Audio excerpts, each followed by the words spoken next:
কি গো মুখে এগুলো নিয়ে বসেছো কেন? হ্যালো গাইস, শুভ দুপুর। দুপুরে ভাত নিয়ে বসে আমি মশলাপাতি নিয়ে বসে পড়েছি।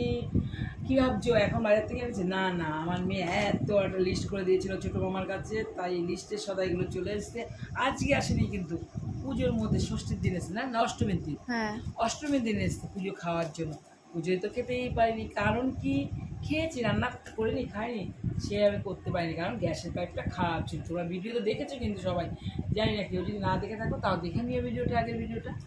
সেই কারণে এগুলো সব পড়ে আছে, আমরা করে করে খাবো আস্তে আস্তে। এটা চাল আছে, এখানে সয়া সস, চিলি সস, কাজু, কিশমিশ, ছোলার ডাল, চিনাবাদাম, এখানে আছে গোবিন্দভোগ চাল, এখানে আছে চানা মশলা, এখানে আছে রেড চিলি, আলুর দমের এখানে মশলা। আলুর দম মশলা।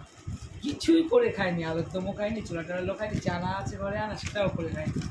তাই বলি বন্ধুরা, কে কে খাবে চলে আসো, চলে আসো। পুজোর পরে কি কালকে তো লক্ষ্মী পুজো, আসতে পারো, তারপরে পরে চলে আসো আমাদের বেড়াতে। তাই সব এক এক করে খাওয়াবো।